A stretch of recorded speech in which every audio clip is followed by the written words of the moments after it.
예레미야가 아직 시대 뜰에 갇혀 있을 때에 여호와의 말씀이 그에게 두 번째로 임하니라. 이르시되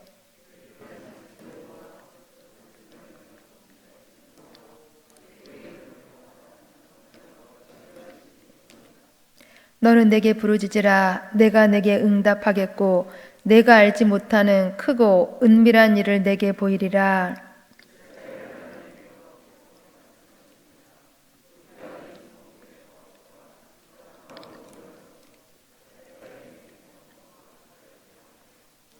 사울이 하였으나 내가 나의 노염과 분함으로 그들을 죽이고 그들의 시체로 이 성을 채우게 하였나니 이는 그들의 모든 악행으로 말미암아 나의 얼굴을 가리어 이 성을 돌아보지 아니하였음이라.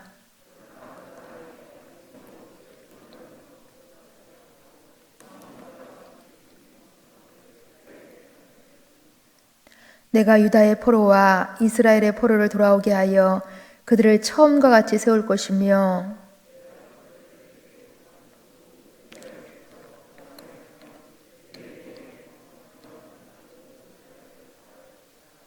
이 서급이 세계 열방 앞에서 나의 기쁜 이름이 될 것이며 찬송과 영광이 될 것이요 그들은 내가 이 백성에게 베푼 모든 복을 드릴 것이요 내가 이 성읍에 베푼 모든 복과 모든 평안으로 말미암아 두려워하며 떨리라.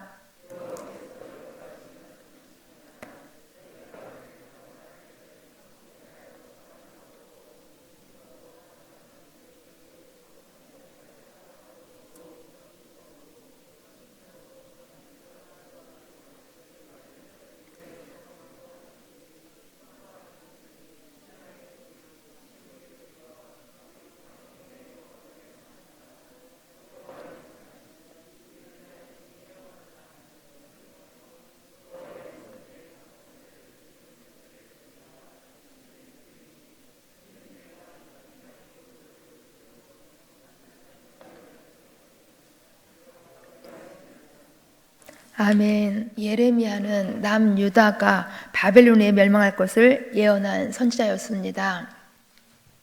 이런 멸망을 선포하는 선지자 누가 좋아했겠습니까? 그러기에 왕과 모든 백성들은 이 예레미야를 환영하지 않고 그러기에 환영받지 못했던 이 선지자는 늘 눈물을 흘리면서 울어했던 그러한 선지자였습니다. 그래서 늘 핍박을 당하며 박해 가운데 있었던 선지자였다라는 것입니다. 오늘 본문 말씀도 역시 이 예레미야가 하나님의 말씀을 전하다가 체포되어져서 시대 뜰에 갇혀서 많은 눈물을 흘리고 있을 때였습니다. 지금 박해를 당하고 있을 때였다라는 것입니다. 이러한 때에 또 하나님의 말씀이 예레미야 선지자에게 임하였습니다. 즉 하나님께서는 체포되어서 구속 중에 있는 예레미야에게 한 가지 할 수 있는 그러한 일을 시키셨다라는 것입니다. 예레미야가 이러한 때에 해야 할 그 일이 무엇이었을까요? 우리 함께 3절 말씀을 같이 읽습니다. 본문 3절 너는 내게 부르짖으라. 내가 내게 응답하겠고 내가 알지 못하는 크고 은밀한 일을 내게 보이리라. 아멘. 여기 할 일 한 가지가 바로 부르짖는 일, 기도하라는 일이었습니다. 시대들에 갇혀 지금 절망 중에 있지만 시대들에 갇혀 지금 억울한 중에 있지만은 그러나 이러한 가운데서도 한 가지 할 일이 있다라는 것입니다. 바로 기도하는 일이었습니다. 여기 하나님께서는 기도하라라고 말씀하시면서 또 이 기도를 들으시는 그 하나님이 누구인지, 그 하나님이 어떤 분이신지를 이제 소개해 주고 있습니다. 우리 2절 말씀도 함께 있습니다. 본문 2절 이를 행하시는 여호와, 그것을 만들며 성취하시는 여호와, 그의 이름을 여호와라 하는 이가 이와 같이 이르시도다. 아멘. 하나님께서 어떠한 분이신지 일하시는 하나님이심을 말씀하고 있습니다. 일을 행하시며 일을 만드시며 일을 성취하시는 하나님이시라는 것입니다. 성경이 시작되는 책 창세기 1장 1절이 어떻게 시작되고 있습니까? 태초에 하나님이 천지를 창조하시니라. 바로 성경의 시작이 하나님이 일하셨다로 그렇게 출발을 하고 있습니다. 일하시는 하나님, 우리를 위해서 일해 주시는 하나님이 바로 우리 하나님이시라는 것입니다. 그러기에 우리 예수님께서도 요한복음 5장 17절 말씀을 보시면 이렇게 말씀하고 있습니다. 내 아버지께서 일하시니 나도 일한다 라고 말씀하십니다. 이제 우리 하나님께서는 우리를 위해서 일해 주시는 하나님이신 것입니다. 그렇다고 한다면 우리 하나님이 하시는 그 일은 무엇일까요? 우리 다시 3절 말씀을 보시면 너는 내게 부르짖으라 내가 내게 응답하겠고 내가 알지 못하는 크고 은밀한 일을 내게 보이리라. 여기 하나님이 하시는 일은 크고 은밀한 일임을 말씀하고 있습니다. 하나님께서 크고 은밀한 일을 하신다라는 것입니다. 그런데 여기 지금 우리가 읽고 있는 여기 개역 개정판에는 은밀한 일로 번역이 되어져 있는데 전의 성경은 이 문구를 비밀한 일로 표기를 하고 있습니다. 비밀이 무엇입니까? 여기 비밀은 다른 사람이 알지 못하는 일을 말합니다. 그러니까 우리 하나님께서는 어느 누구도 알지 못하는 크고 비밀한 일을 계획하고 계신다라는 것입니다. 그런데 우리 하나님께서는 이러한 크고 비밀한, 크고 이제 은밀한 일을 누군가에게는 공개하고 싶어 하셨는데 그 누군가가 누구인지 너는 내게 부르짖으라 내게 보이리라 라고 말씀하십니다. 내게는 보이리라 곧 부르짖는 자에게는 공개하시겠다라는 것입니다. 그렇습니다. 우리가 기도할 때에 우리는 하나님의 크고 은밀한 일, 하나님의 크고 비밀한 일, 하나님의 뜻과 계획을 알 수 있는 것입니다. 그렇기 때문에 우리가 쉬지 말고 또 기도해야 할 이유가 바로 여기에 있는 것입니다. 그렇다고 한다면 하나님께서 기도하는 자에게 공개하실 이 은밀한 일이 무엇인 것인지 우리는 오늘 본문 말씀 속에서 세 가지로만 살펴보겠습니다. 첫째는 회복입니다. 우리 6절 말씀이 이렇게 되어 있습니다. 그러나 보라 내가 이 성읍을 치료하며 고쳐 낫게 하고 평안과 진실이 풍성함을 그에게 나타낼 것이며 라고 말씀하십니다. 또한 7절 말씀 보시면 내가 유다의 포로와 이스라엘의 포로를 돌아오게 하여 그들을 처음과 같이 세울 것이며 라고 말씀하셨습니다. 하나님께서는 이스라엘 백성들이 범죄할 때에 여러 가지 방법으로 징벌을 하셨습니다. 그 중에 하나가 바로 이 이방 나라를 들어서 유다 나라를 침략하게 하고 유다 나라를 벌하시는 것이었습니다. 그런데 하나님께서는 이 징벌을 영원히 벌하지 아니하시고 다시 예루살렘 성읍을 회복시키시고 돌아오게 하시고 세워주시겠다고 말씀하십니다.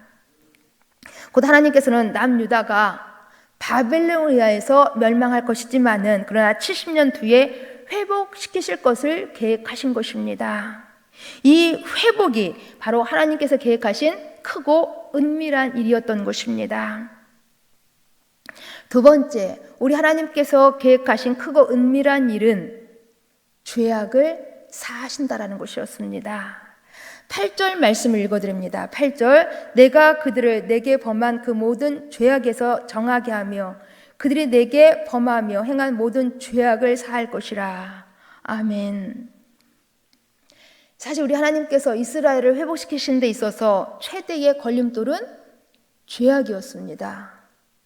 그러니까 유다 나라가 멸망하고 유다의 수많은 사람들이 포로로 끌려가게 되는 것은 바로 이 죄악 때문이었습니다. 우상을 숭배하고 하나님을 바로 섬기지 못하는 이 죄 때문이었습니다.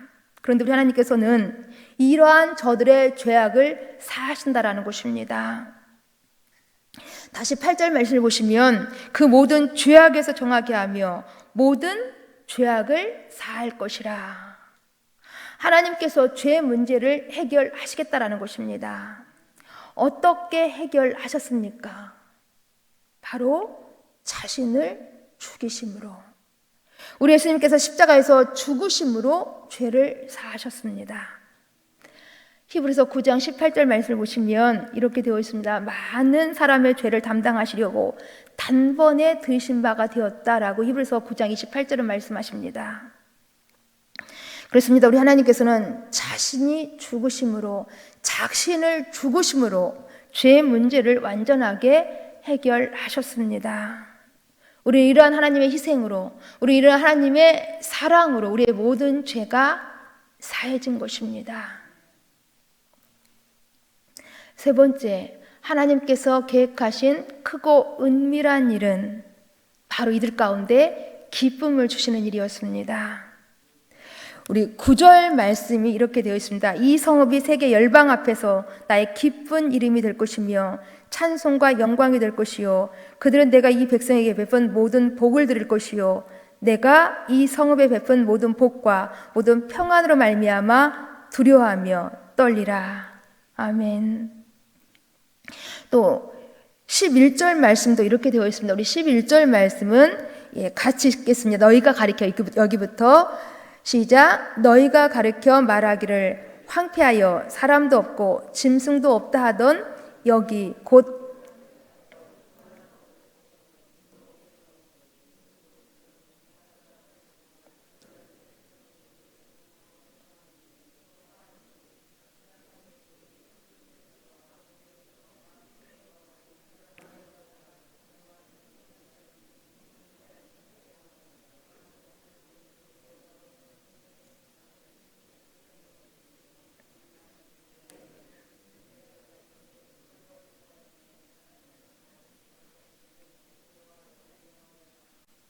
아멘. 여기 보시면 유다 성읍들과 예루살렘에서 즐거워하는 소리, 기뻐하는 소리, 신랑의 소리, 신부의 소리와 민 만군의 여호와께 감사라. 여호와는 선하시니 그 인자하심이 영원하다는 소리와 여호와의 성전에 감사제를 드리는 소리가 다시 들리리니라고 말씀하고 있습니다.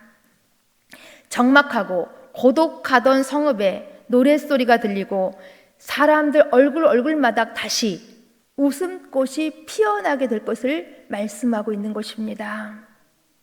곧 잃었던 기쁨과 사라진 웃음들이 되찾게 될 것이라는 것입니다.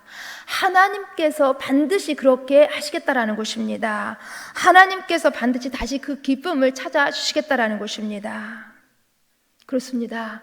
하나님께 회복이 있는 것입니다. 바로 우리들의 건강 회복도, 우리들의 가정의 회복도, 우리들의 모든 신앙의 회복도 하나님께 있습니다. 더 나아가서 하나님께 우리의 죄사함이 있는 것이며 하나님께 우리의 기쁨이 있는 것입니다. 하나님께서 이렇게 우리들의 회복을 위해서, 우리의 죄사함을 위해서, 우리의 기쁨을 위해서 일하신다라는 것입니다. 그러기에 우리는 이러한 일을 행하시는 하나님 앞에서 기도해야 할 것을, 부르짖어야 할 것을 말씀하고 있습니다. 지금 우리는 어떠한 삶의 자리에 계십니까? 지금 우리가 있는 그 삶의 자리들 속에서 우리 스스로는 할 수 없는 그 일들을 하나님이 일하십니다. 지금 우리들의 회복을 위하여서, 우리들의 죄사함을 위하여서, 우리의 기쁨을 위하여서 하나님이 일하십니다. 이런 하나님을 향하여서 늘 깨어 기도하며 회복의 은혜를, 죄사함의 은혜를, 기쁨의 은혜를 늘 누리실 수 있기를 간절히 소망합니다. 기도하십니다. 하나님, 우리를 위해서 일해 주시니 감사를 드립니다. 하나님께서 우리 집을 세워주셔야 우리 집이 세워질 수 있는 것이며 하나님께서 우리 성을 지켜주셔야 파수꾼에 깨어 있음이 헛되지 않을 줄을 우리 믿습니다. 그리고 이 하나님을 향하여서 늘 가까이 나아가 부르짖는 삶, 우리들의 삶이 되어질 수 있도록 도와주시옵소서. 이러한 우리들의 부르짖음을 통하여서 하나님이 행하실 크고 은밀한 일, 하나님의 뜻과 계획, 그래서 우리들 속에 회복의 은혜가, 죄사함의 은혜가, 기쁨의 은혜가 늘 풍성히 누려질 수 있도록 도와주시옵소서. 예수님 이름으로 기도합니다. 아멘.